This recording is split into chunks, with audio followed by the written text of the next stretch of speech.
Veio um mosquitinho na minha cara, galera. Matei ele aqui. O... Deixa eu voltar aqui.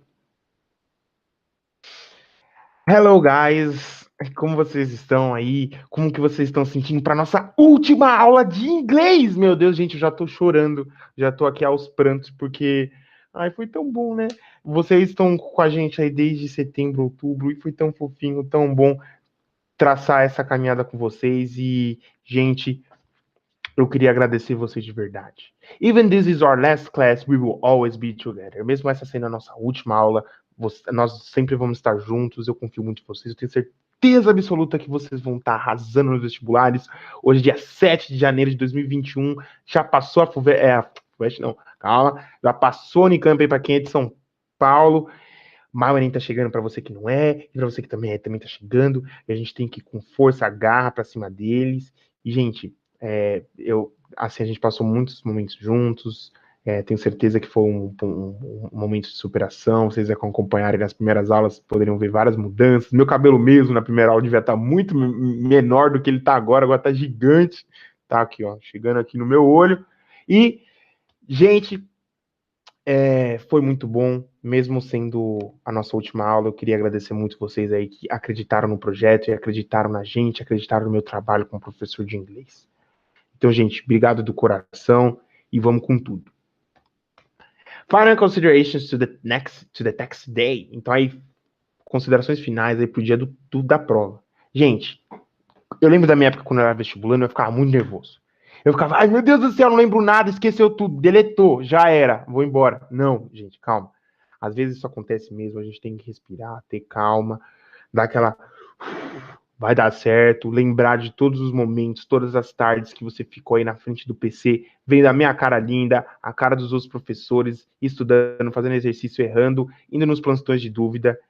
E, gente, é isso. É por esse motivo que a gente tá aqui, é por esse motivo que você vai batalhar lá naquela prova, dar o sangue para conseguir a vaguinha. Eu tenho certeza que daqui a alguns meses a gente vai estar comemorando junto o seu ingresso no vestibular.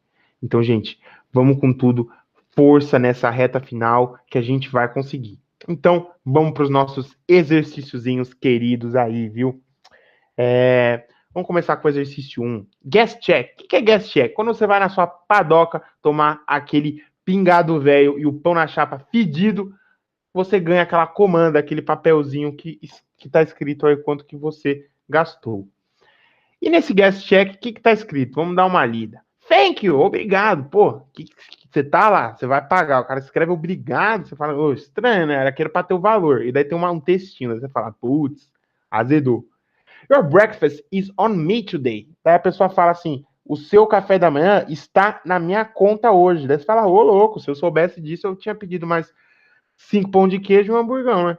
Mas, fazer o quê? Thank you for all that you do, for serving others, for running into the places everyone else runs away from, no matter your role. You are courageous, brave and strong. Então aí, mas quem que é essa pessoa? Como que a gente poderia descobrir? A gente poderia ter um bom chute, né, de quem é essa pessoa, olhando os desenhinhos que estão do lado do texto. Então, por exemplo, tem um machadinho e um chapéu de bombeiro. Então ela está falando aí desses bombeiros, que até no enunciado ele fala, a gente até poderia ter lido antes.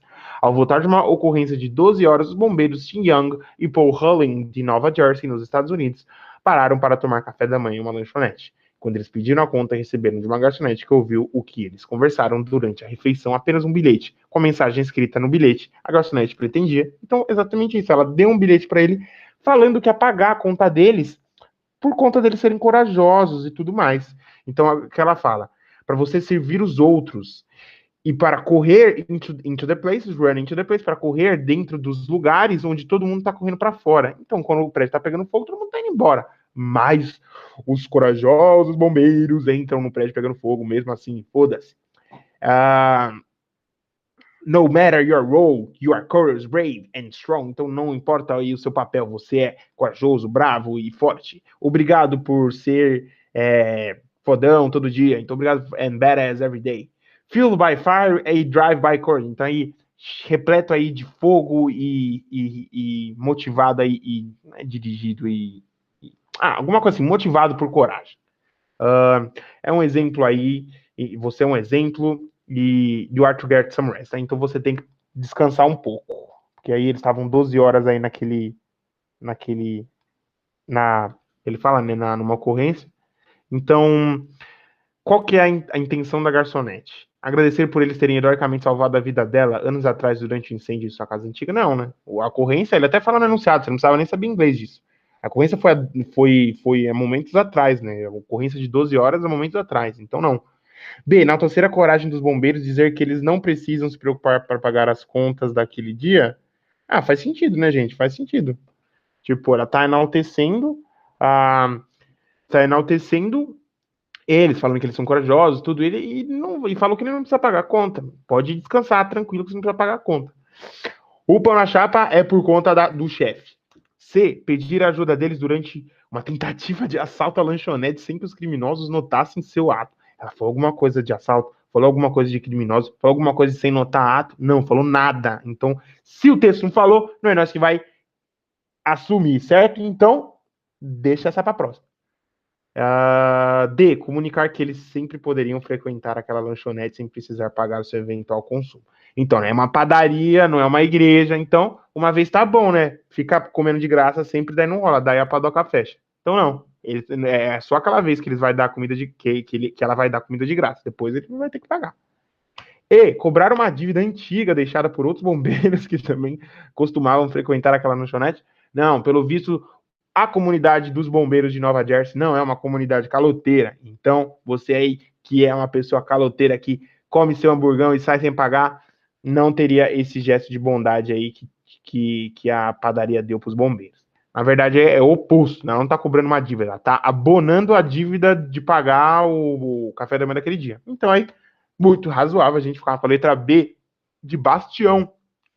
Belezinha, galera? Vamos para o exercício 2, então. What with threats? Então aí, com ameaças, physical attacks, então ataques físicos, during demonstrations and murders, durante protestos e assassinatos. Brazil is one of Latin America's most violent and dangerous countries for journalists. Então o Brasil é um dos países da América Latina mais violentos e perigosos para os jornalistas. Protecting reporters is made much harder by the lack of national mechanisms for their protections and by a climate of impunity fueled by ubiquitous corruption. Você fala, meu Deus, Gabriel, que é isso? Calma, que a gente vai com calma. Protegendo repórteres é muito mais difícil por conta de uma ausência, se torna muito mais difícil por conta de uma ausência nacional de mecanismos para a proteção deles e por um clima de impunidade cheio de... O que é ubiquitous? Eu, Gabriel, que sou professor de inglês, não sabia que era essa palavra, mas imagina, cheio de ubiquitous corruption, então cheio de alguma coisa corrupção, que aí no caso é onisciente, uma corrupção onisciente, uma corrupção que está em todos os lugares. Se só souber cheio de corrupção, ignorar sobre justiça, tudo bem. Então, quando aparece um adjetivo que às vezes a gente não sabe o significado, tudo bem, gente. Não precisa entrar em crise, porque a gente não sabe uma palavrinha do texto inteiro. Vamos tentar abstrair aí a ideia principal, main course do texto.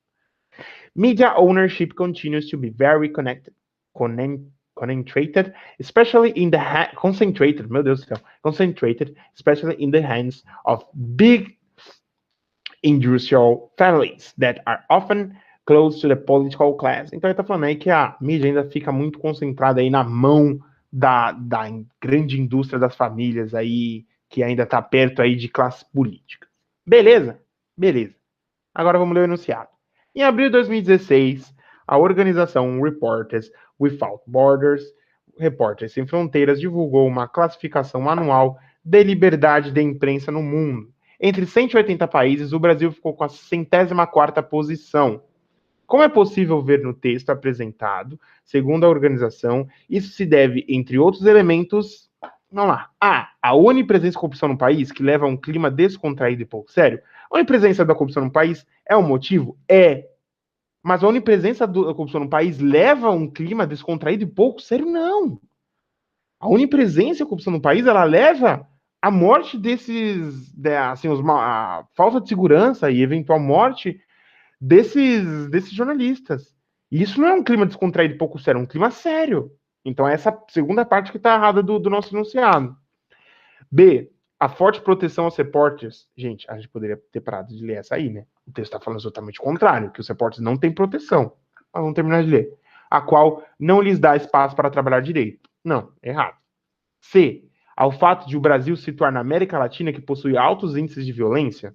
Não. A questão do Brasil estar na América Latina não significa que isso gera altos índices de violência. Ele fala que o Brasil não só está na América Latina, como é um dos países da América Latina mais violentos. Então ele só está comparando o Brasil com outros países da América Latina e vendo que o Brasil ainda é mais violento do que a maioria dos países da América Latina. Então, tá errado. D, a propriedade dos meios de comunicação ainda nas mãos de poucas famílias abastadas. Isso aí, ele fala. Media ownership countries should be very concentrated, especially in the hands of big industrial families. Razoável a gente colocar essa, né? E, qual que é E? Ao fato da mídia ser muito concentrada, ou seja, não diversifica em termos de publicação, não. Ela diversifica. O que está em xeque é a segurança da mídia, não como a mídia exerce o seu trabalho ou não, entendeu? Tipo, o que a mídia faz não é a questão é que a mídia não está sendo protegida. Então aí a gente fica com a letra D de Décio. Beleza, galera? Belezinha, né? Então vamos para Exercise 3. Então aí agora esse é um exercício muito legal, eu adoro ele e é por conta desse exercício que eu vou provar para vocês que inglês é a melhor matéria de todas. Então, é uma conversa aí e o cara começa, uma conversa não, uma história, o cara começa falando assim: I was coming back from visiting my son in my Miami. Eu tava voltando aí da visita, voltando da visita que eu tinha feito pro meu filho lá em Miami, né? And I stopped at a rest stop to use the bathroom. Ele parou numa paradinha, num lugar que você para descansar, para usar o banheiro. I just sat down on the toilet when I heard a voice coming from the stall next to me. Então ele sentou aí na privada quando ele ouviu uma voz chegando aí da privada ao lado, né? Quando você é tipo não é privada, eles chamam de tendinha, né? A tenda ao lado, que é aqueles departamentos que você tem, sabe, tipo um banho de shopping, você tem vários privados um do lado do outro. Então era exatamente isso. E ele fala assim: Hey, how it going? E aí, como é que tá? Aí ele falou: Que isso? Tô aqui de boa e o cara chega falando comigo, tô estranho, hein? Mas tudo bem. Então ele fala, although it was quite surprising, então mesmo que isso fosse um pouco surpreendente, and I was in the habit of conversing to the people next to me in the stand, então ele falou, mesmo que fosse um pouco surpreendente, eu não tinha o hábito de conversar com a pessoa do meu lado, né, da sanitária ao lado, I nevertheless asked him. Eu, assim, acabei, de qualquer forma, respondendo ele, answering him. I'm fine, I say. Tô bem, eu disse. Thanks for asking. Obrigado por perguntar, né? Fazer o quê? What are you doing? O que você tá fazendo? Ele perguntou a outra pessoa de novo, né? Asked the same voice. Perguntou a mesma voz. Daí ele fala, pra ser sincero, to be honest, I was a bit taken aback by the brazenness of this fellow. Pra ser sincero, eu tava um pouco aí retraído aí pela liberdade aí desse parça. But I would never ignore anyone, so I calmly answered. Mas eu nunca ia deixar alguém no vácuo, ignorar alguém. Então eu calmamente respondi: I'm relieving myself. Eu tô me aliviando, tô soltando barrão. Then I heard the same voice again. Daí eu ouvi a mesma voz de novo. I'm going to have to call you back. Some smart aleck is answering all my questions. Daí ele fala: eu vou ter que te ligar de novo. Algum espertão tá respondendo todas as minhas perguntas. Então ele tava falando no telefone e o bobo lá respondendo as perguntas dele. Então, é engraçadinho, né? É um conto engraçadinho. E esse que é legal. Dá para você fazer as provas e fazer os exercícios dando risada. E eu tenho certeza que quando você termina uma questão de cinemática, você não ri. Então, por isso que inglês é a melhor questão, é a melhor matéria de todas, galerinha. Enfim, vamos ler agora o enunciado. O texto narra uma situação vivida por um homem que, em seu caminho para casa, resolve parar em uma área de descanso a fim de usar o banheiro. O aspecto cômico do texto reside: A. No encontro inesperado que o homem tem com o amigo? Não, o cara não é amigo dele. B. Nas perguntas indelicadas que o estranho faz ao homem? Não, as perguntas não são indelicadas, as perguntas são totalmente normais. Como que você tá? O que você tá fazendo? Isso não é indelicado. O delicado é a situação de perguntar isso no banheiro. Na amizade que se formou entre o homem e um desconhecido? Não, eles não viram amigos. D, no fato de o homem responder as perguntas que não são dirigidas a ele? Perfeito, ele está respondendo uma pergunta que não é para ele. O cara está falando no telefone e o outro cara do lado está respondendo. E, na falta de comunicação entre os homens com perguntas e respostas sem sentido, as perguntas e as respostas têm sentido. Ele pergunta como é que ele tá e o cara responde, eu tô bem. Então as perguntas e as respostas têm sentido. Não tem sentido é eles estarem conversando, né?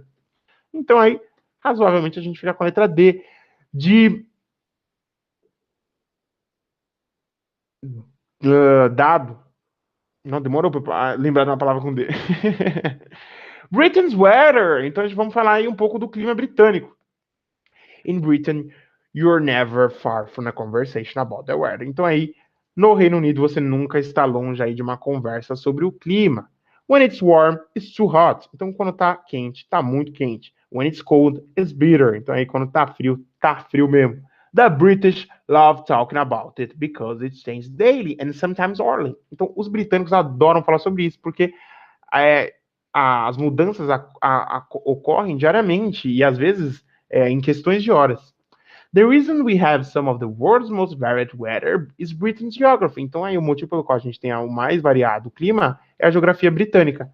Position and or closeness to mainland Europe. Então, aí, mas, ó, eu vou falar aqui, depois eu vou dar uma dica. Então, ele fala aqui que é uma das razões pela qual a gente tem, como que eu posso dizer? Um clima tão variado. Daí ele fala, closeness to the mainland Europe, we're the mid-latitude western wind belt of the edge of the Atlantic according to the mid-office. Daí ele falou várias coisas, fala, Gabriel, não entendi nada, vou pular pra geografia. Não pula, calma, calma, calma. Por que você não pode pular?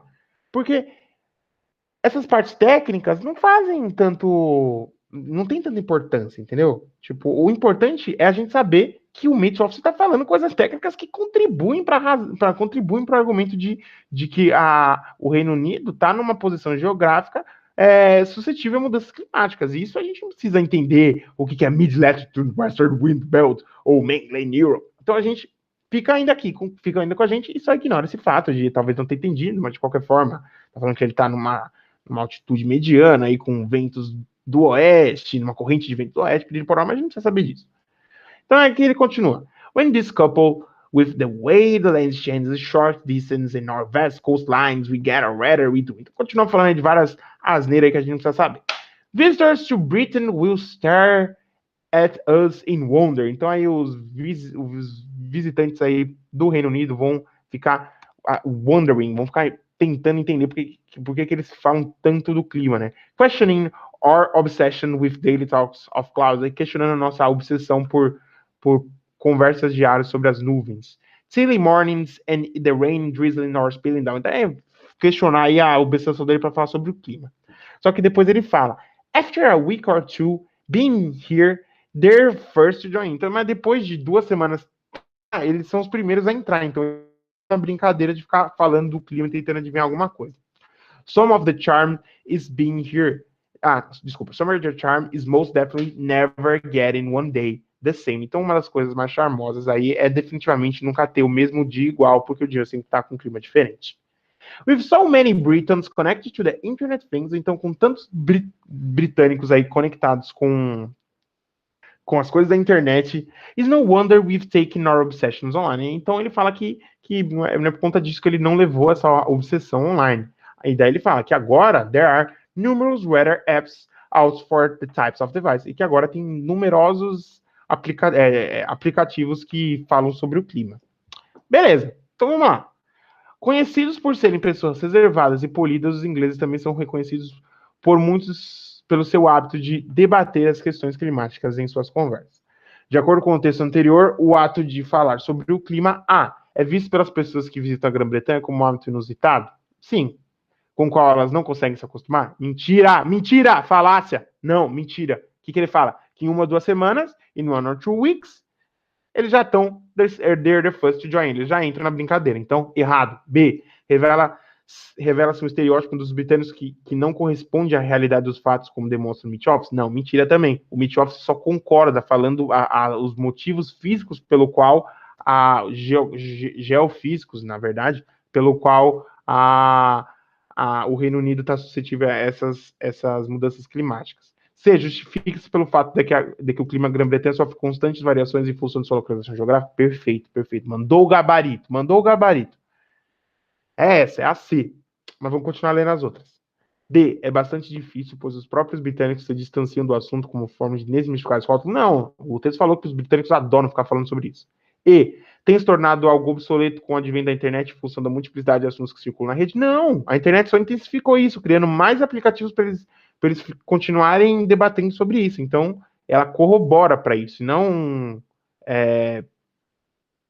faz com que esse assunto se torne obsoleto. Então aí, razoavelmente, a gente fica aí com C de cebolada. Você já comeu uma cebolada? Sopa de cebola? Bora para a última, exercise 5. Esse é um exercício um pouco mais difícil e eu quero que você depois tente dar uma lida nele, sem ler o enunciado, pausa, dá uma lida nele, pausa aqui o vídeo agora, dá uma lida nele sem ler o enunciado e vê se você consegue entender. Despausou, né? Tentou ler, não sei se conseguiu ou não entender, e talvez você tenha sentido um pouco de dificuldade de entender alguns termos. É um exercício um pouco mais difícil, e é por isso que eu trouxe ele. Mas vamos tentar fazer esse exercício de um jeito um pouco diferente. Vamos ler primeiro o enunciado. Vamos ler o enunciado, então. Gustav Klimt, Adele Borbauer, século. Meu Deus, que é isso? Não entendi nada. Calma, vamos ler o enunciado, vamos ver se clareia um pouco a ideia. Em geral, os museus divulgam em seus sites as exposições que estão contando um pouco da história do artista e da obra. Isso fica claro no texto extraído do site do MoMA, que traz um pouco da história de Gustav Klimt e de Adele Borbauer, modelo do quadro em exposição que. Então a gente já conseguiu descobrir, sem ler o texto, que o texto fala aí do Gustav Klimt, que fez uma pintura da Adele Borbauer, e que essa pintura está aí, como que eu posso dizer, está aí exposto aí no MoMA, um museu aí que fica em Nova York. Vamos ler um pouco aí das alternativas para ver se a gente consegue extrair mais informações do texto sem ler ele. Foi uma das empregadas mais importantes do artista, então talvez o texto apresente alguma relação de dinheiro entre o artista e a Adele. Era uma mulher opulenta, dona de uma rica beleza interior, então vai falar um pouco das características dela. Ocupava uma posição de destaque na vida e cultura vienense, então provavelmente ela era rica e era de Viena. D. Era esposa de um rico industrial para quem Klimt trabalhou. Então aí talvez apresente algum tipo de relação trabalhista entre o Klimt e um rico industrial que ela era esposa. E E. Manteve próxima relação com os nazistas. Meu Deus, chocante! Para quem deu o quadro. Então aí a gente viu que é uma coisa antiga e está aí envolvido com questões da Segunda Guerra Mundial e nazistas fedidos. Então, vamos aí dar uma lida e ver o que a gente pode entender desse texto. One of two foremost portraits that Gustav Klimt made of Adele Borbauer, an important patron of the artist. Então tá falando aí que uma das duas formais aí pinturas feitas por pela Adele Borbauer, que foi uma importante patrona do artista, is now on the view at MoMA as a special long-term loan from private collection. Então ele tá falando que tá no MoMA aí por um termo como é que fala? Um termo longo, assim, de muito tempo de aluguel de uma como que fala? De uma coleção privada. Adele Borbauer was the wife of Ferdinand Borbauer. Então, a Adele Borbauer era a mulher do Ferdinand Borbauer, que era um industrial próspero em Viena, onde Klimt viveu e trabalhou. Klimt viveu e trabalhou onde? Na indústria do Ferdinand? Não, em Viena. Essa parte é importante para depois a gente entender um pouco mais as alternativas. Completely in 1912, the composition emphasized. Então ele está falando que terminou aí os quadros lá em 1912. Borbauer's social station within Vienna's cultural elite. Está falando que aí os Borbauers tinham um status aí de vida conectado com a elite cultural vienense. E fala her towering figure, daí ele vai descrever o quadro, né? Her towering figure in opulent dress, aí na figura dela, que é alta, num vestido opulento, set against jewel tone background nearly, daí ele fica descrevendo o vestido, né?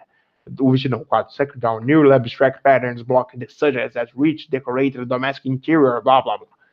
Em 1938, agora sim, the Nazis took possession of this portrait along with other works of arts in the Bauer family. Daí ele tá falando aí que quando os nazis chegaram quebrando tudo que tinha lá, eles também levaram embora, eles roubaram aí, eles pegaram, tomaram posse da coleção aí da família Bauer, incluindo aí as imagens da Adele Bauer primeiro e a Adele Bauer segundo. Não, e agora essas coleções estão aí em Nova York. Daí ele tá falando que em 2006, depois de anos de negociações legais, os, os trabalhos foram retornados para a família Bauers. E depois disso, a família mesmo vendeu para algumas outras coleções. A Adele Bauer II entrou aí, joined by a selection of works for the Museum's Collection. Daí, o quadro Adele Bauer II entrou aí numa seleção de trabalhos para a coleção do museu. Beleza, é um texto complexo, mas a gente conseguiu ler bem. Vamos agora para as alternativas. Foi uma das empregadoras mais importantes do artista? Essa é uma questão que muitos alunos colocam. Por quê? Por conta dessa frase aqui. One of two formal portraits that Gustav Klimt made of Adele Bauer is an important patron of the artist. Então ela era patrona, ela era como se fosse, ela financiava ele. Mas não quer dizer que ele era empregado. Ela meio que financiava ele sem um vínculo empregatício. Ela dava dinheiro para ele e ele retribuía fazendo um quadro para ela. Mas isso não é uma relação de trabalho. Então ele não pode ser classificado como empregado dela. Ela não era empregadora dele. É uma questão um pouco além do inglês até, né? Você pode até ter entendido e acabar errando por uma questão de, tipo, não prestar atenção nisso. Então tem que prestar muita atenção quando você está fazendo as questões de inglês. B, era uma mulher opulenta, dona de uma rica beleza interior? Não, opulenta era o vestido, não a mulher. O que ele fala? A opulent dress. C, ocupava uma posição de destaque na vida cultura vienense? De fato, ele fala aqui, né? Bauer's social station within Vienna cultural elite. Então, razoável essa. D, era esposa de um rico industrial para quem Klimt trabalhou? Não. Aqui fala que Klimt lived and worked aonde? Em Viena, não lived and worked for Ferdinand Bauer. Então, D também está errada. E, manteve próxima relação com os nazistas para quem deu o quadro? Não! Falácia! Ela não deu o quadro para os nazistas. Os nazistas roubaram dela, os nazistas took possession, eles tomaram posse. Então, razoavelmente a gente fica com C de cebolada. Para você que gosta de umas comidas estranhas. Ou, deixa eu ver. Camarão na moranga. Ô, delícia. Então, gente, eu queria trazer só essas 5 para não tomar tanto tempo de vocês, e porque eu trouxe umas questões um pouco mais complexas, então a gente gastou muito tempo nessas questões. Eu programei para a gente ter umas questões um pouco mais difíceis para preparar vocês mesmo para o Enem. E eu queria falar algumas coisas antes da gente sair. Essa é a nossa última frase da despedida da aula, e eu não coloquei uma frase tão coach, coloquei uma frase que vai muito além do cursinho em si. Essa frase é uma frase de umas pessoas mais importantes que, na minha opinião, que já viveram na Terra, que é o Platão. E ele fala: não espere por uma crise para descobrir o que é importante em sua vida. Então é isso, gente. A gente está vivendo uma crise, a gente conseguiu, de fato, ver o que importa na nossa vida e o que não importa. E o que importa, de fato, gente, são as pessoas que a gente ama, os trabalhos que a gente ama, as coisas que a gente faz que, de fato, trazem um benefício para as outras pessoas. Então, gente, esse ano eu consegui, através desse ano de crise, não deveria ter esperado para esse ano para descobrir, de fato, as pessoas que eu amo e as coisas que eu faço que eu amo. Então, gente, eu amo muito vocês e valorizo muito. E vocês também, um conselho aí do Gabriel é valorizar as pessoas que estão com você, nos momentos difíceis e nos momentos bons.